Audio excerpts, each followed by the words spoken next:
Welcome to Goots' Disney Pod. I'm your host, Ray Goots. It's season 4, and this season we're doing something special. We are going to count down to Spider-Man No Way Home. We're covering every movie that has Spider-Man as a star. We're not going to cover the Avenger films.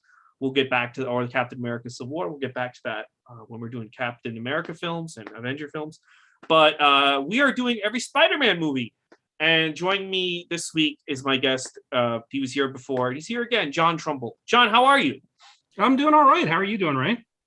Yeah, I'm doing okay. I mean, I'm just overwhelmed with my comic collection. But other than that, I'm hanging in there. Aren't we all? Yeah, it's just I was telling him off the air, but since I last been on the show, we had a hurricane/flood here, and it was the worst. I think it was the worst storm to ever hit New York City. And my basement had water and destroyed all of my Miles Morales comics. I have all his early appearances, which are worth money. And now I'm getting my comic books in order, and I'm just appalled at the amount of Image comics I own. It's just, I don't know who's going to buy them on eBay. Maybe Rob Liefeld will buy them. Who knows? Who knows? Who knows? But John, what have you been up to since the last time you were on? You covered Tarzan in June of 2020. What have you been up to since then? Oh gosh, not a whole lot, just kind of more of the same. I'm still doing the SNL nerds with my buddy Darren Patterson. Although we've been on a break for the last couple of weeks, we're going to come back shortly with that, and we're gearing up for the new season of Saturday Night Live starting up. So looking forward to that. Mm-hmm. And I noticed that on Twitter you do Heroes and Icons All Star Trek a lot. Yeah, that's something I have some fun with. I enjoy live tweeting the Star Trek episodes that when they air on H&I. It can be fun to either like sincerely watch them or have fun snarking on them. It's fun both ways. Yeah, well, is there a huge audience for that? Because I know the H&I is kind of a smaller channel, but I love those channels: H&I, Rewind TV, Me TV. There's definitely like a dedicated group that does like all Star Trek. That's the hashtag that they use, all Star Trek. Mm-hmm. That they tweet about the shows pretty regularly. Mm-hmm. I tend to go in and out. It's like, if I'm not busy or if I'm in the mood. But yeah, I have fun with that. Yeah, I think it's a great idea that Heroes and Icons does that. Like every night you can watch all the Star Trek shows. I think that's really smart. Because it has a dedicated fan base, and it's kind of an older fan base at this point. The other ones sit at home, mm-hmm. And it's a really smart programming decision rather than like, I don't know, having the Star Trek shows at weird times. You can, if you want, you could sit and watch Star Trek through Enterprise every night. Yeah, they do. The first series, the original series at 8 p.m. Eastern time, then Next Generation, then DS9, then Voyager, then Enterprise. I'm usually burned out on Star Trek by the time we get through the DS9 episode. So I don't always stick around for all the episodes, but yeah, I get the sense that nobody, every now and then I'll check Twitter, nobody's really tweeting about Enterprise. I don't think nobody tweeted about Enterprise when it was on the air, but there was, Yeah, well, I mean, also it's like by that point it's like midnight. So yeah. And so this season, we talked about your interest in cartoons and stuff when we covered Tarzan, but this season it's a little different. We're finally going into comic book films. And what got you into comic books, John? Oh gosh, I've been reading comic books since I was about 6 years old. Like a friend of mine gave me a copy of Batman number 303, and I was just hooked from then on, and I just started picking them up, and I just never stopped. That's how I originally came up to New Jersey. I came up to go to the Joe Kubert School of Cartoon and Graphic Art to learn how to be a comic book artist. Mm-hmm. And that's right. That's right. You told me about that in the last podcast. Yeah. And these days I write for a magazine called Back Issue, which is about comic books from the Bronze Age up to today. So basically, like from the 70s up to the present day. Now, are there any current comic books you read? Are you still collecting, or are you just basically buying back issues and trade papers?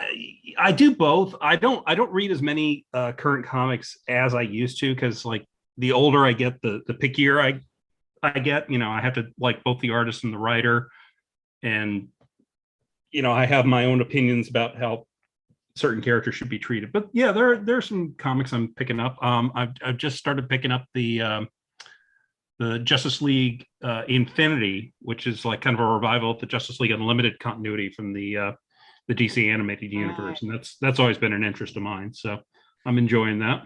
And they also restarted the Batman the Adventure. Batman Adventures. Yeah, Batman the Adventures continue. Yeah, and they've got Paul Dini and Alan Burnett from the show are co-writing that, and it was Ty Templeton on the art. He had to drop out because of some health problems that he's been having lately. But they've had some other great artists take over for that too. Okay, yeah, that's pretty good. Yeah, some of the new books are just so out there at this point. I'm just like I completely lost. I just feel like also I kind of feel like everyone's hesitant to create new characters for Marvel and DC, including the company itself. So I just feel like now every new character is a variation. So like it's the Ghost Rider meets Black Widow. It's Wolverine, but it's also Quasar. You know what I'm saying? Like. Yeah. Oh no, exactly. Yeah, that's been the case for I'd say at least a couple decades now. At least probably since the advent of Image. Nobody wants to create a completely original character and just give it away to the company. Yeah, because I think they're seeing what's happening to the older creators. So it's like, well, just imagine if Walking Dead was an alternate universe in Marvel. I mean, right now Disney would be making all that money, not Robert Kirkman. He'd probably have like 20 grand, and they tell him to take a hike. And you're really kind of at the company's mercy on how much you get from merchandising or from them being adapted into other media. Like Len Wein, late great comic book writer, he's famously said that he got more money from DC Comics for creating Lucius Fox, who was played by Morgan Freeman in the Batman movies, than he got for creating Wolverine, and who was adapted into the X-Men movies with Hugh Jackman. Yeah. So that'll show you just how arbitrary it can be. Yeah, and I mean, I don't agree. Like I read an article about the guy Ed Brubaker, who he kind of like really brought back Captain America. Nobody was reading that book. He had a real popular run, and he basically revived Bucky as the Winter Soldier. Yeah, and he's getting nothing. Now the thing I would say, I hate to argue against creators. I would say that you tweaked Bucky, you didn't create him. But it's still like, I mean, Bucky was basically, remember the joke, nobody stays dead except for Bucky? Oh, yeah, absolutely. I mean, and it really just goes to show that every character, I mean, you can think that a character is lame or doesn't have any potential, but it's really just, there can always be somebody who can come along and make that character a marketable character again. Like first example that springs to mind is like Grant Morrison took Animal Man and made that a hit book in the 90s. And I think that's why the companies, they hold on to the rights so ferociously, because you never know when a character is going to make it into. I mean, who would have thought that like Polka Dot Man would be in a major motion picture? Yeah. Who would have thought Rocket Raccoon would be in major motion picture? Well, that's why, but I feel like they're going to come to a point where they're going to have to. That's why also they're not doing anything in the Ultraverse, because I think some of the Ultraverse characters would do great in the MCU. But remember, I don't know if you ever heard about the Ultraverse, but the creators get a really big cut if they do anything with those characters. Right. So I'm only semi-familiar with a lot of the Ultraverse characters because I didn't really follow them back. Well, Marvel. The reason I bring them up is because Marvel has them, and I think somebody wanted to make an Ultraverse character a main character in an MCU film, and they were like, absolutely not. And it's only because they don't want to give the creators extra money. It's like, oh my god, like okay, if you make I don't know, did you ever hear of Prime? Oh sure, yeah. Okay, so you're telling me like, okay, you make let's say they make a Prime movie next week and it makes 4.4 billion, right? Yeah. But now you've got to give 20 million of that to a creator, which could be life changing. I think Gerard Jones created, although wasn't he the pedophile? Anyway. Yeah, Gerard Jones. So wait a minute. A Prime movie. I think it's safe to say a Prime movie is never going to happen. Yeah, that's right. Roll it in the dump. Gerard Jones. I think that there've even been some issues with reprinting some of his comic book work because they don't want to pay him any royalties. A better one is Mantra, because Mantra's kind of transgender. So Mantra grosses 2.2 billion, but you have to give 20 million to Mike Barr, right? Or Mike Barron. It's either I think it's Mike Barron, or maybe it is Mike Barr. what is that really the end of the world? You're gonna make another 20 million in a day, and plus now that Mantra is this huge character, you can create a ton of stuff with her. Like, yeah. but they just don't want to give the money to creators. It's the like Tony Isabella, who created Black Lightning, he said that like they wanted to use Black Lightning on Super Friends, and Tony Isabella had some sort of creator participation. I think it was like, you know, 1% of a cut. What was a fair and equitable thing, he thought, in the late 70s, but that was going to come out of DC Comics' cut, and so DC was like, no, we don't want to do that, or Hanna-Barbera you know, didn't want to pay more. So they just created Black Vulcan instead. So they didn't have to pay anything to anybody, and they could just own Black Vulcan outright. So Tony Isabella, he did an issue of Black Lightning where he had Black Lightning beat up a Black Lightning imposter. And it was, and the character's name was like, I think Barbara Hanna or something like that. So it was like very thinly veiled. That's hilarious. Yeah. So let's get into Spider-Man. Were you a fan of Spider-Man as a kid? And if so, what appealed to him? Like, what got? Are you a fan of Spider-Man? Before? Oh yeah, I think everybody's a fan of Spider-Man. I don't. That's true. I don't know anyone who. You have to like just not like comics. I don't like Spider-Man. Yeah, you know? yeah. I mean, I think if you're into comics, you like Spider-Man to some degree. He's just such a relatable character because he's. Somebody once said that Spider-Man's like Charlie Brown as a superhero because like even when he wins, he still loses. Like he'll sell photos to the Daily Bugle, but it's not enough to make his rent still. And everybody can relate to that because he's troubled. Yeah. I love Spider-Man was like my first comic character, first thing that I loved, and I still loved him. They've done I'll just say it like this. They've done a lot since 1994 though to beat that love out of you. They're still doing it to this day. Well, yeah, the 90s were not a great time to be a Spider-Man fan because that was the age of the Clone Saga. But even the late 2000s, you know, it's funny. I do think you can kind of Winter Soldier Ben Reilly at this point. You could kind of but they just keep adding on and on. I mean, now they're trying to undo one more day or Brand New Day? It was One More Day. That storyline kind of broke my Spider-Man fandom. It really did. Yeah. He made a deal with the devil to protect his aunt.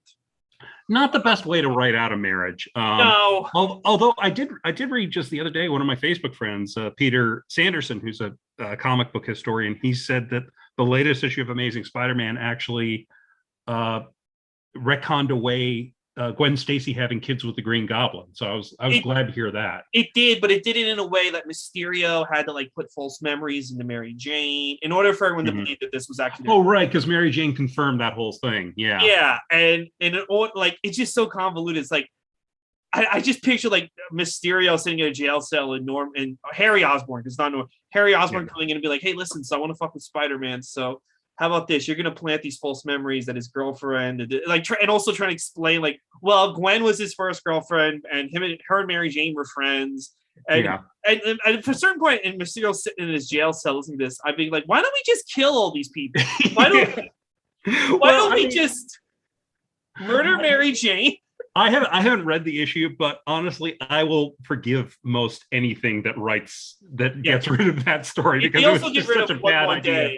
From the word go. I'll be good with that too.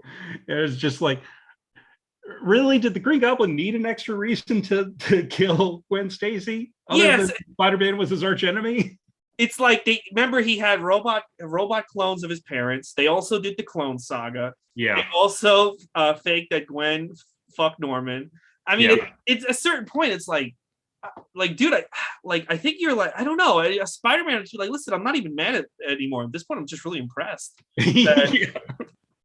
You're really this committed to like messing me up mentally. You're going the distance. Yeah, like Jesus. But hopefully they get rid of One More Day, and that'll be good. Although now Ben Reilly's going to be Spider-Man, which I'm fine with. Because again, I do think you can Nightwing or Winter Soldier that character at this point, but I don't know if they're going to do that. We'll see.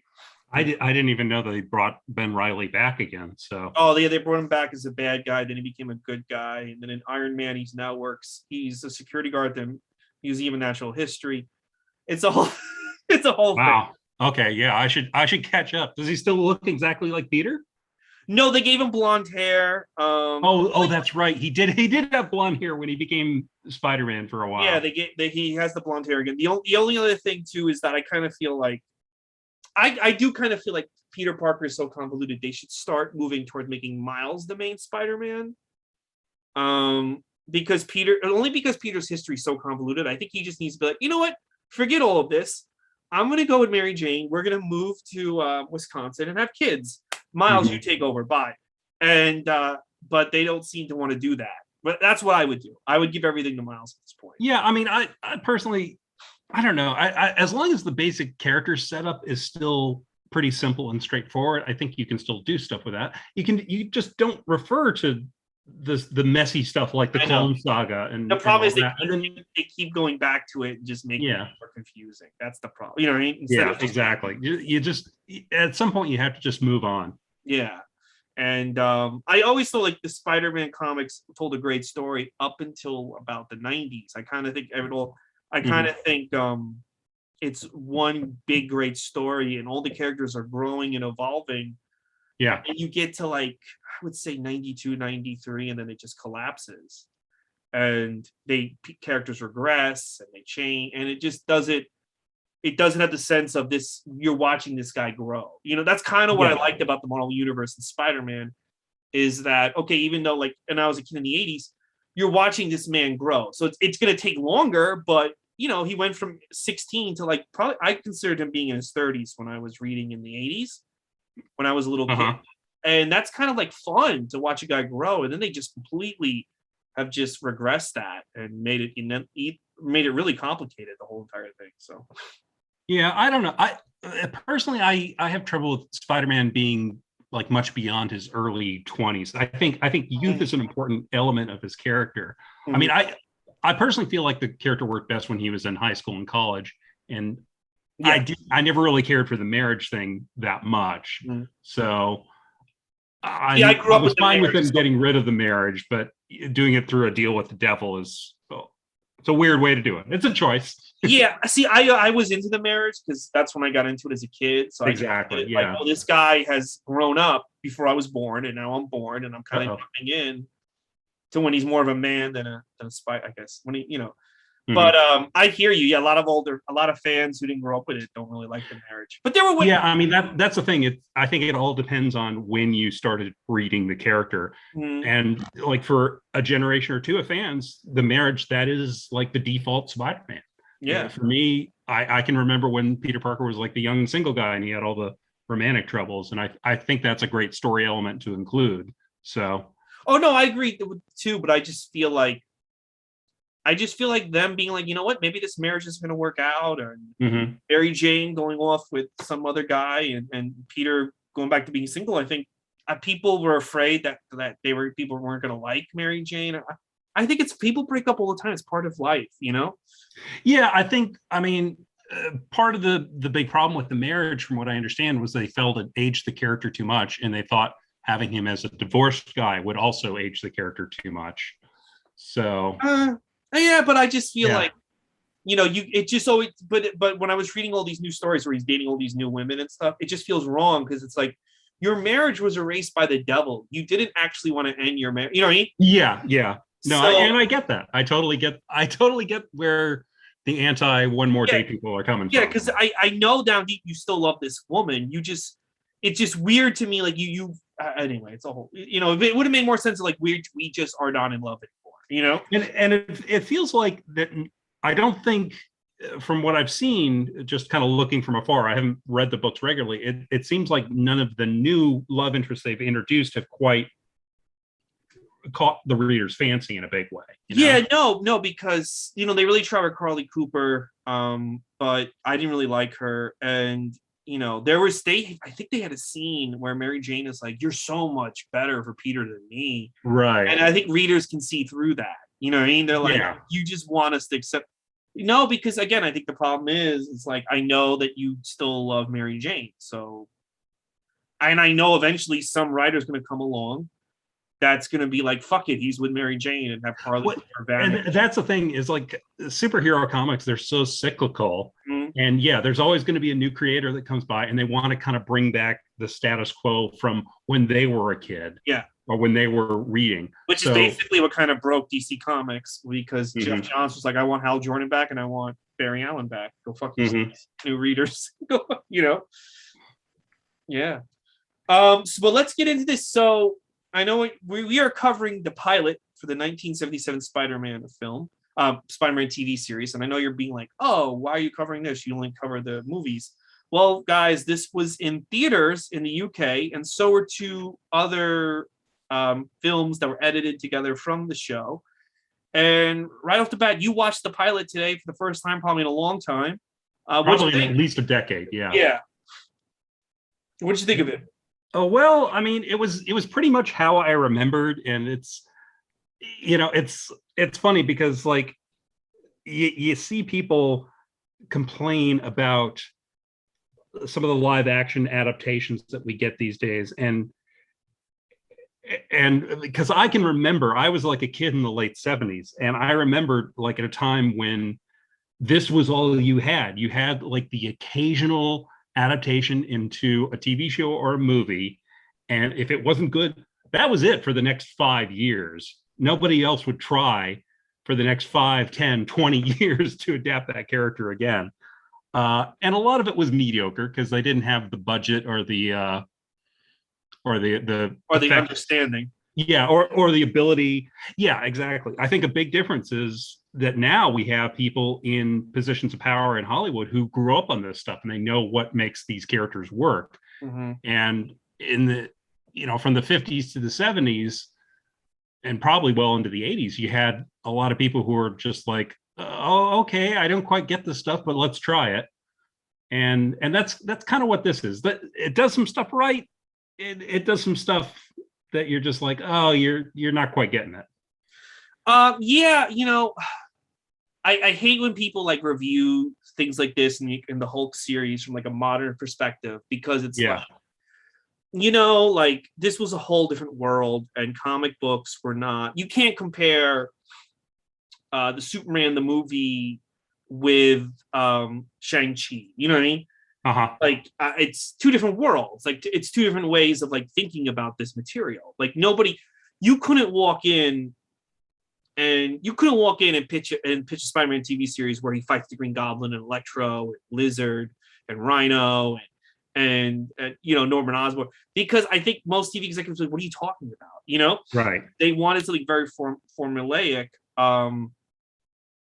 So I don't think it's the greatest thing ever. I don't think it's as bad as, I know Stan Lee hated this. I don't think it's as bad as Stan Lee said. Having said that, I think with the benefit of hindsight being 2020, I think a Spider-Man series could have worked. But are you ready for my pitch about how they could have made this a series that might have lasted? Sure. Yeah, let's hear it. Okay. Okay, so bear in mind, you have a 70s budget. You don't really want to go too far with the comics. Spider-Man should not be the main character. I think the Spider-Man TV, if you're making a Spider-Man TV series in the 70s, the main character should be the Daily Bugle. And every week, because that was when procedurals were big, every week the Daily Bugle staff, which is Ned Leeds, Betty Brant, Robbie, and Jonah Jameson, are solving problems, and Spider-Man's in the background. And Peter Parker's on the show. People kind of see him as kind of like a goofy guy. They never tell you on the show, although we all know, because they never tell you explicitly that he's Spider-Man. It's about a newspaper staff, solving problems and issues around the city, and Spider-Man gets involved, but nobody really knows what to make of him. Okay, so sort of like Lou Grant with a superhero showing up occasionally. Yeah, and I think that would have worked better for the 70s audience and the people they were trying, because they weren't trying to get near you, they were trying to get, housewives. Yeah, and I understand. I was reading up on the series a bit today, and apparently, like, the show got good ratings, even though it was like scheduled very sporadically and all that.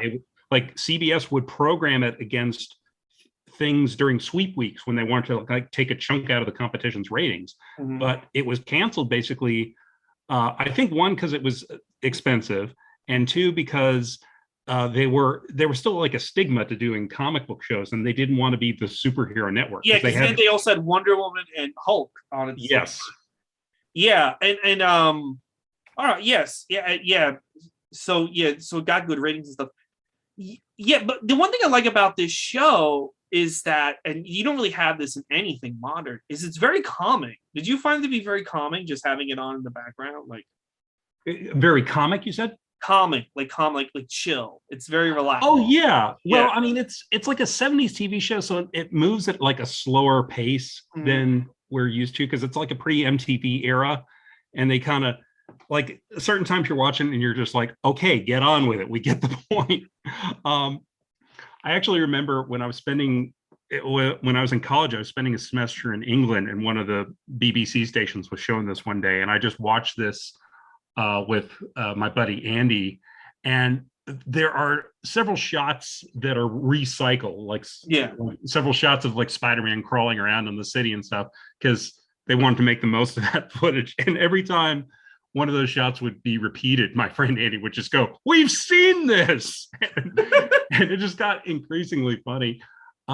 There is some impressive stunt work though, because they actually had a stunt guy like in a Spider-Man suit, like crawling up buildings, like he had a rope or a cable or something on him, and you see him like crawling up buildings. And some of those shots they do look impressive. Yeah. There are some other shots that are less so, but Yeah, that's the thing. It's like it does kind of like, if you just want to see Spider-Man using his powers on a 70s TV show, they kind of like nailed it with this. Like, yeah, some of the scenes are good, and they're faithful to what did they? I forgot. I'm sorry, I should know this, but did they mention his spider sense in this, or no? He just has. They played his spider sense kind of differently. They play it almost like it's ESP. Like yes, because in the comics it would always be like, oh, my spider sense, I've got this feeling of danger, but he doesn't know what the danger is. And here they would just have like a close-up of Nicholas Hammond, the actor playing Peter Parker, and then he like sees something that's happening elsewhere, like he sees a woman getting mugged, and then the mugger runs into an alley, and somehow Peter knows this. So they played it a little differently, which I guess that's the simplest way to play it. Yeah. On like with '70s budgets and stuff like that. So I guess that's acceptable. But he just has a sixth sense rather than a little funky. Yeah. Speaking of funky, I love the music in this thing. Oh yeah, the music is so 70s, and it's so wow, wow. They got that waka chicka waka ching. It sounds like at times it sounds almost like a porn soundtrack. Oh yeah. Well, everything in the 70s now reminds me of everything reminds me of porn or sleazy. Just it's dressed and everything. Like I remember the theme song that they used on the regular series, and the theme is pornrific. It's so funny because like I was watching this, there's so many older actors and not attractive actors, and I was like, you could never make a Spider-Man movie nowadays with this many. Did you spot who one of the henchmen was in this? No. Tell me. One of the henchmen in this, I realized halfway through the show, I was like, that's Uncle Leo from Seinfeld. Oh, we mean one of the ninjas? Yeah, no, not one of the ninjas. One of the guys who. Okay, so the plot of this is. The bad guy is this guy named Edward Byron, who's hypnotizing people. He's like this self-help guru guy, but he's secretly hypnotizing people and having them pull off robberies for him. And then the people in the middle of their day, they'll get the hypnotic signal, and then they'll just go rob a bank, get into a car, crash the car, and then a couple of his henchmen run in and grab the money and then bring it back to Byron. One of those henchmen was Uncle Leo from Seinfeld. Oh wow! And I recognized him halfway through. I was like, "It's Uncle Leo! Hello!" Well, they never told it. I mean, this could be in continuity with Seinfeld. They never told us exactly what Uncle Leo was doing when he was younger. It should totally be in continuity with Seinfeld. Yes, Uncle Leo did some crimes back in the '70s. Yeah, for this hypnotist. So that's the basic plot. The hypnotist is hypnotizing New Yorkers to become robbers. And he's holding the city ransom for $50 million, right? That's how much he wants. Right. Yeah, it was $50 million. He's like, if I don't get the $50 million, I'm going to have 10 New Yorkers commit suicide, like because he can hypnotize these people, which is pretty intense. Yeah. And of course, Spider-Man. But meanwhile, Nicholas Hammond gets bitten by the radioactive spider and becomes Spider-Man. It's no Right. longer in a science. Remember, in the traditional storyline, he goes to a science fair exhibit, sees a spider, gets bit by him.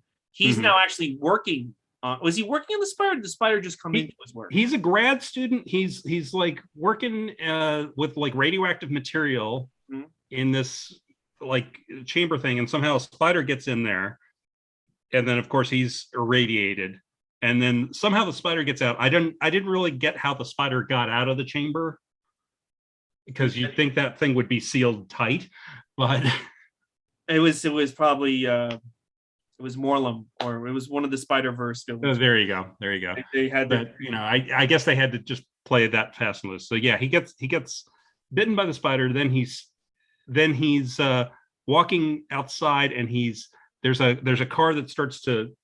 It looks like it's about to run him down, and it's one of the hypnotized people coming back from one of their robberies, and Peter Parker like leaps onto a wall and starts climbing up the wall, and that's like right out of Amazing Fantasy 15, right there. Yeah, that was how he basically discovered his powers in the comics. So I thought that was kind of neat. That was, and then he's just sort of testing his powers around the city, and when he's talking to J. Jonah Jameson, he's trying to sell pictures already on his own. Yes, he's already a photographer before Spider-Man shows up, and right. J. Jonah is basically like, well, I feel bad for you, so you can have a job, but I also think you're an idiot. Yes, yeah. And J. Jonah Jameson in the pilot, he's played by David White, who was Larry Tate on Bewitched. Yes. So he was Darren's boss at the advertising agency, and he's a pretty good J. Jonah Jameson. Not quite as angry and blustery as we might expect, but he's a pretty good Jameson. He's pretty good. The one scene that kind of like, I was like, how do they not know this guy's Spider-Man? Is when he's like, tell me about this guy, and I have pictures of him. Like, where's the pictures? It was kind of ridiculous. Like, how do they not know this guy's Spider-Man? Like, he's wearing a costume. What kind of costume? I don't know. I'll go get a picture of the costume. You know what I mean? Like, he's just making shit. Do you remember that scene? That scene went on for so long. It was so long. Yeah. He was Jameson's like, well, how many legs does he have? Well, 2. He's a man, but he has abilities of a spider. Well, what do you mean he has the abilities of a spider? Well, he can climb up walls. He has strength. He does this. He does that. And I'm just like, guys, you're really belaboring the point on this scene. Yeah, and it's like, how does this guy know about Spider-Man? Nobody else does. And like, oh, here's a picture. And like finally he shows up a picture, and it's just like this guy completely covered from head to toe. I'd be like, you're Spider-Man, you fucking idiot. Like, yeah, there's like, I don't have the picture with me now, but I'll go home and get it. I gotta go home and get the picture. What is it of this? And how would you not know? Like, if I just saw, like, there was no Spider-Man, I just saw a guy in that costume, and I took a picture, I would know. I was like, yeah, he's in a blue and red costume, and it's head covered. It's the weirdest fucking thing I've ever seen, but it's a great design. And this guy's like, I don't know. I guess it's a costume. It's so bad. It's such a bad. It's also funny because, like, in this movie, they get rid of the whole Uncle Ben storyline completely for some reason. Yes. He just becomes Spider-Man for no particular reason. He just feels like it. Yeah, he's just out experimenting with his powers. He's climbing up a wall in a parking lot, and then he stops this mugger when he just like yells at this mugger, and then the mugger just stops to stare at him up in the wall, and then all these other people gather, and they're like, "Oh my God, there's a guy climbing the wall!" And then somehow Peter gets away, even though I don't understand how he got away without anybody seeing him. Yeah, I don't understand that either. That was weird. And then because he just says to Jameson, "Oh, he has a costume," he goes home, makes himself a costume, and then suddenly he's just fighting crime for some reason. Yeah, he's just fighting crime, and then he fights ninjas. Three dudes with big bamboo sticks. Mm-hmm. Yeah, and I like how at the end of the movie we find out that the ninjas were also hypnotized by the bad guy. Yeah, and they become friends. There's like photos of Spider-Man. Yeah, there's a nice. He sells Jameson pictures of him just like with the 3 ninjas, and he's like, "Hey, they're just hanging." Yeah, it's like how do you have all this time with Spider-Man? I don't know. He just trusts me. He knows. What's the last line? He goes, Spider-Man. He says, "How?" Jameson goes, "How are you the only person who can get pictures of him?" And Peter just goes, "Well, simple. I believe." and then he walks off with the girl who is the daughter of one of the hypnotized people, who's a professor at Peter's school. I know. I believe it's such a bullshit. It's such a stupid fucking ending line. If I was you, I'd be like, no, it's because you're Spider-Man, dude. It's because you're the Spider-Man. Like, I like whatever. Just keep taking photos of yourself. But like, dude, just tell me you're Spider-Man. Come on. I did like Michael Pataki as the police captain, Captain Barbera. He was good. Is he in the rest of the show? I feel like they changed the cast. He's in the first season, from what I understand, and it's funny because he's got some of the bluster that you'd kind of expect from J. Jonah Jameson. I was watching it this time, and I was like, this guy's half Jameson already. Yeah, he's more grumpy and shouty than Jameson is in this. But I liked him. I think he was a cool addition to the cast. We see Aunt May like very, very briefly.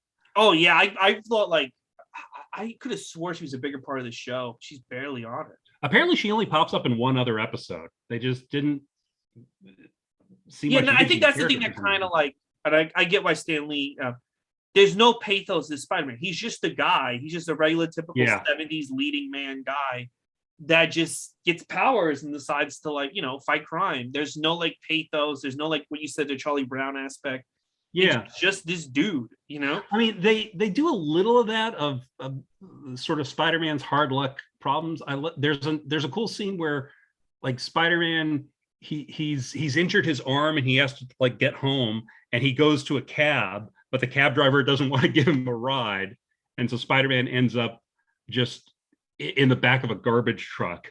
I like that seemed very Spider-Man. That was, yes, okay, I'll give them that. Yes, that was a very Spider-Man moment. And we also have like a little thing where he's forgotten to take his allergy pills, so he's like sneezing a few times, and he sneezes like while his mask is on, but they never really acknowledge how gross it is to sneeze inside of a mask. Yeah, like the I think most people are familiar with these days after the last couple of years we've had. Spider-Man, he just stops and just goes choo choo, and then he just goes on with his business, and it's just like, you wouldn't want to lift up your mask for a moment. But they were trying, I guess. Yeah, I'll give them credit. I mean, it's a lot. Now that I'm older and like we just see this era as an era where they didn't give a shit about comics, or it's a lot closer to the comic than I would have expected. I mean, I'm sure people would watch this now and be like, oh, just some hypnotist. And it's like, dude, what did you want? You wanted, well, Venom didn't exist back then. What did you want? Electro and the Lizard to fight him on a 70s? Like, it's not a bad villain for your first villain. I mean, that is kind of scary. Like, he's hypnotized all of New York and 10 random people may drop dead. Yeah. That is like kind of an effective villain for a 70s TV show with a 70s budget, And I mean, no TV show outside of the 60s Batman series did supervillains. Yeah. Like The Adventures of Superman didn't, Wonder Woman didn't, Hulk didn't. It was, some writer just said like, it's usually just like guys in turtlenecks driving around Los Angeles. And it's like, that's what you got. That was so Wonder Woman. That really was the Wonder Woman show. Just be like men who look vaguely 50. Yeah. Getting beaten up by her, or like, or being, and lots of people with feathered hair. And by the way, Nicholas Hammond has some wonderful 70s feathered hair in this. He's just got fabulous hair on this. Let me ask you this. How would you feel if he showed up in No Way Home? I think that would be fun. I would love it. If you're gonna, the rumor is that they're gonna bring Tobey Maguire and Andrew Garfield back in some capacity. I don't think that's been confirmed, but that's what everybody seems to be expecting. It's like the worst kept secret, I think, in Hollywood history. Well, we know for sure that Alfred Molina's in it as Doc Ock, and also Jamie Foxx. Yeah, Jamie Foxx is supposed to be in it. We saw in the trailer like there was a Green Goblin pumpkin bomb, so presumably we're going to get Willem Dafoe. So it would be weird to have all of them back and not have their Spider-Man back and do like a Spider-Verse thing, especially since we're doing a multiverse thing. I think that would be fun. I know that Nicholas Hammond is living in Australia these days, but he was just in Once Upon a Time in Hollywood, Quentin Tarantino's last film. He played but maybe because of COVID he couldn't get over here. if he's living in Australia. That's possible. I mean, who knows? But who knows? Maybe they could shoot something in Australia and green I mean, screen. maybe they could like insert Tom Holland in a 70s episode or something. Like just have that would be fun. Yeah. have him like go through the world. I just, or maybe just have Nicholas Hammond voice a Spider-Man. Like, you know what I mean? Like, yeah. I mean, there's all sorts of things they could do. I think it would be a lot of fun to include him. Yeah. Yeah. I that's the kind of thing where like with Toby and I'd be like, let's get Nicholas Hammond. Like, he's not. I guarantee you he would love it, and it's just a little extra step that people would love. I'm not saying make him like the fourth lead of the movie, right? But if you can kind of incorporate his Peter Parker in some way, I think that would be a blast. That would be fun, and I like Nicholas Hammond's voice too. Another thing in this is like Spider-Man, he barely talks, and like the comic book Spider-Man, he's always like a funny guy. He never shuts up. He's always making jokes as he's fighting villains, and here, because it's usually a stuntman playing Spider-Man, he doesn't really say much. Spider-Man, as Spider-Man, he has got maybe 6 lines of dialogue in the whole thing. Yeah, he doesn't say much as Spider-Man, but he's kind of jokey as Peter Parker. Yeah. I mean, he's like really not nerdy. This Peter Parker. No, I mean he's like a good-looking 27-year-old dude. So. Yeah, it's kind of like the Spider-Man we got in the newspaper strip around that time, because like he also had like the feathered 70s hair, and he seemed like more of a ladies' man in the comic strip than he did in the comic books. Yeah. But it's decent for its time. It's no Superman the movie, but what is? No, I know. Yeah, that's true. Look, yeah, I would say here's the other thing. It's free on YouTube. That's how we watch this, by the way, guys. It's free on YouTube. So it's never been released on DVD or Blu-ray or anything like that. No, and the entire thing's on YouTube. Like the series is on YouTube. You can watch every episode. And I don't think Disney thinks they can make $1 off this, which is why they haven't pulled it down or anything. I mean, I think they could. I think if you put out a DVD set and you put on Disney Plus, I think people would watch it.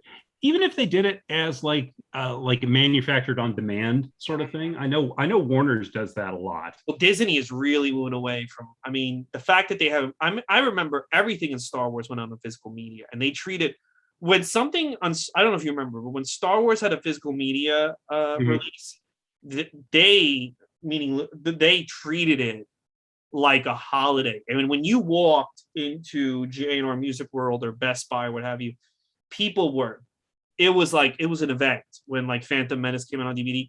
And now they didn't even put out The Mandalorian on DVD or Blu-ray, it's wild to me that you wouldn't do that, Well, with The Mandalorian, I'd imagine they just want to bring everybody to their streaming service. Yeah, so that's if they released it on physical media, that would probably defeat the purpose.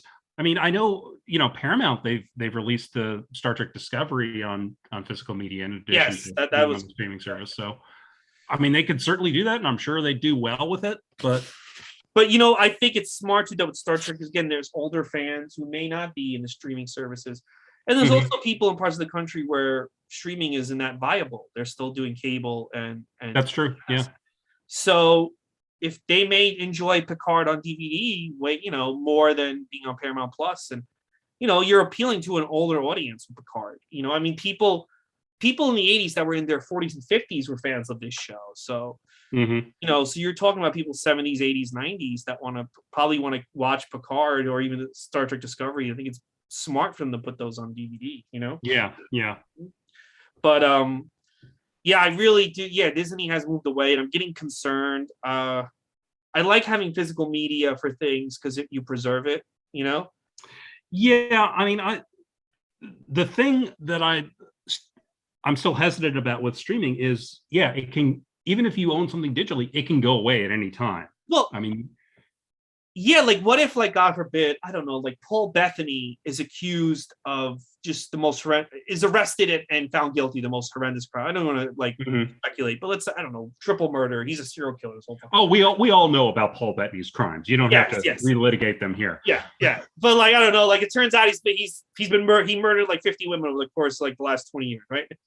Disney might just be like, you know what? No more WandaVision. You can't see it. You can't find it. We'll strike you. And then it's just gone. Like, because it's never been on physical media. And then it's just, I mean, I could see that happening to a series or something where an actor, one of the actors does something heinous and with the streaming service being like, it's gone. You can't see it. We don't want to support this person because of whatever they did, you know?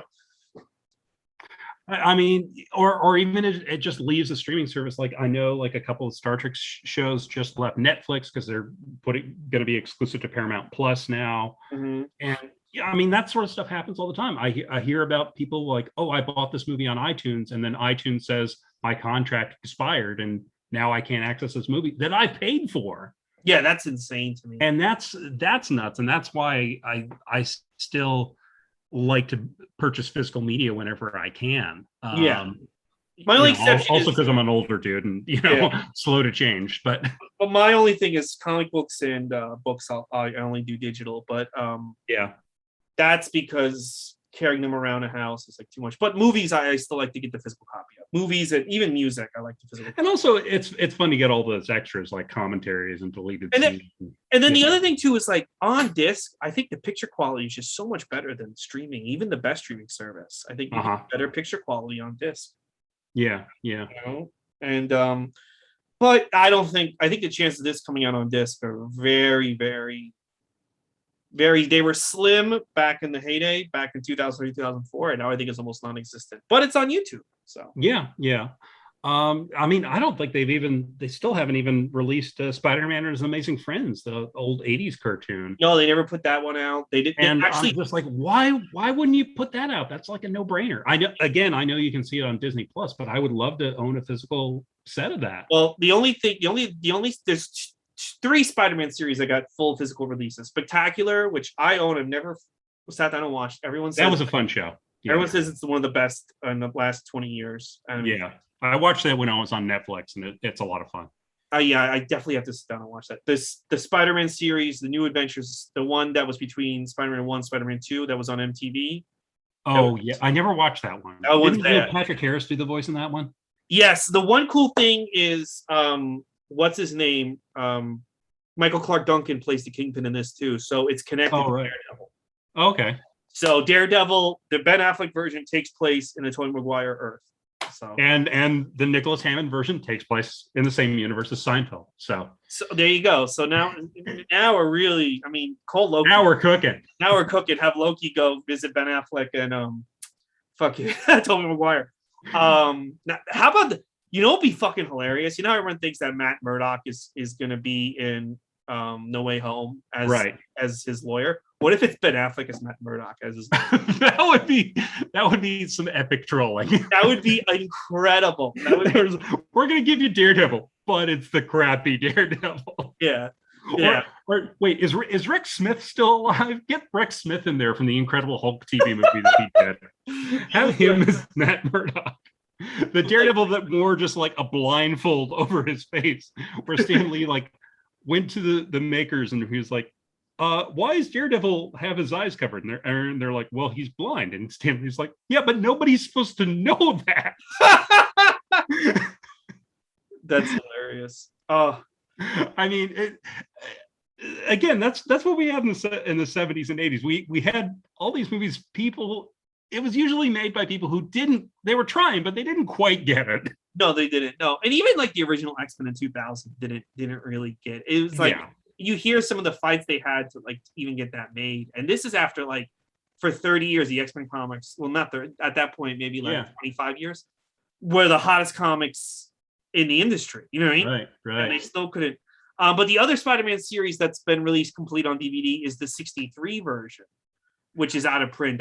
Did you ever buy that box set? I didn't. I drug my feet on that one, and I would have loved to have owned that one. But you gotta pick and choose what you get, and I waited too long on that one. But I remember watching that show as a kid because it was, I guess, syndicated as a kid. So I'd watch it in the afternoons after school, and that was a lot of fun. Ralph Bakshi worked on that.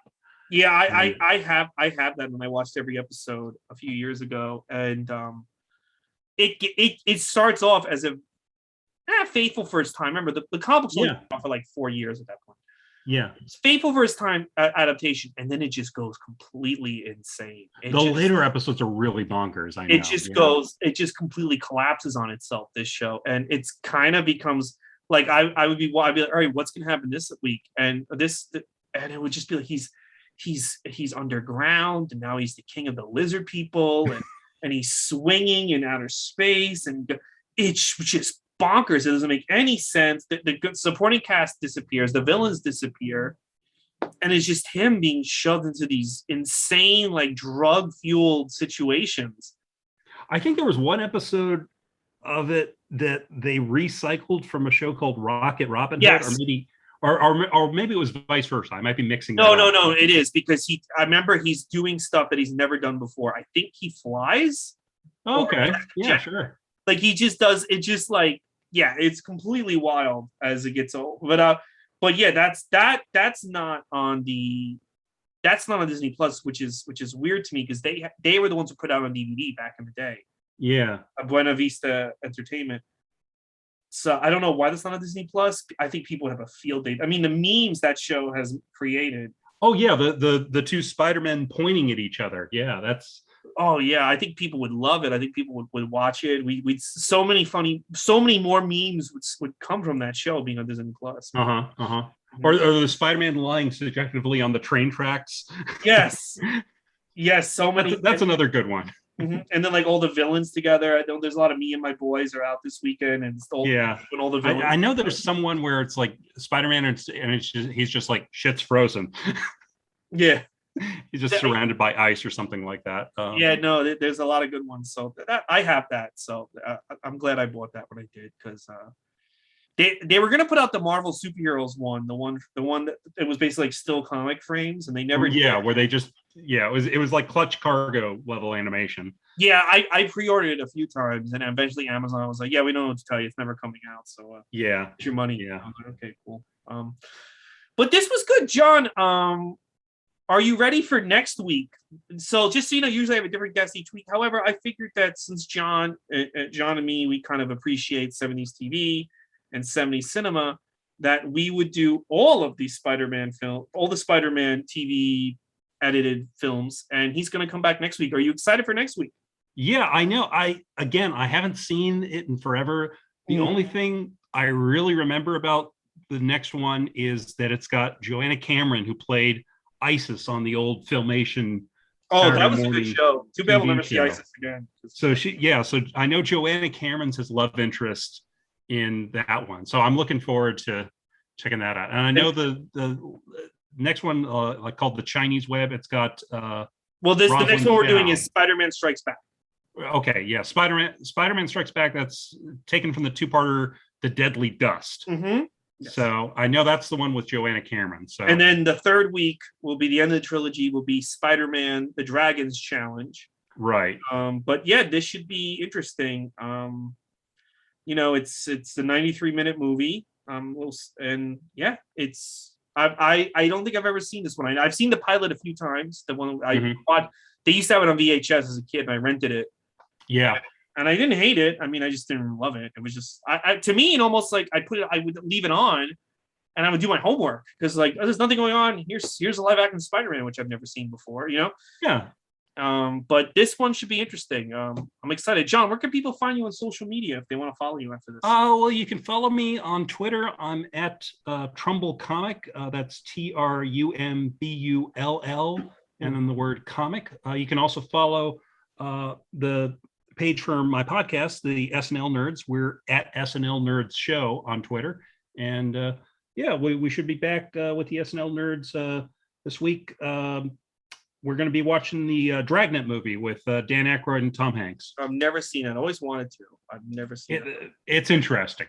Okay. Yeah, it's a comedy, right? Because I remember thinking I didn't want to see it when I was a kid because it was a drama, and then it is a comedy. It's a comedic. And my friend's like, no, it's a comedy. I'm like, really? Yeah, no. There's a rap video too called "City of Crime" with Dan Aykroyd and Tom Hanks rapping. So you got to check that out. You know, You know what I do wish though with Tom Hanks, and then I'll do my plugs. I wish Tom Hanks would do a silly, goofy comedy before that would be fun. Yeah, he hasn't done anything like that, and I always thought he would come back and do one or two. And now he's getting so old, and I love Tom Hanks. I'm tired of inspirational movies. Give me like fucking grandpa farts in the wind. Something ridiculous. Give me something ridiculous. You want Turner and Hooch Tom Hanks back. Yeah, I want that back. You want the bosom buddies Tom Hanks back. Yeah, exactly. Give me that. Let's have some fun. Maybe bring in Steve Guttenberg and Dan Aykroyd and everybody that was in those movies. I don't know, like, there's so much nostalgia for like 80s horror and 80s family films. Give me comedic Tom Hanks. Yeah, that would be fun. I mean, got to mix it up. Yeah, mix it up. Guys, if you enjoy the podcast, please go to the archives. The archives is more true Disney oriented. But listen, here's the rule. Disney buys your character, you're a Disney film. Disney buys Debbie Does Dallas, it's getting covered on this podcast.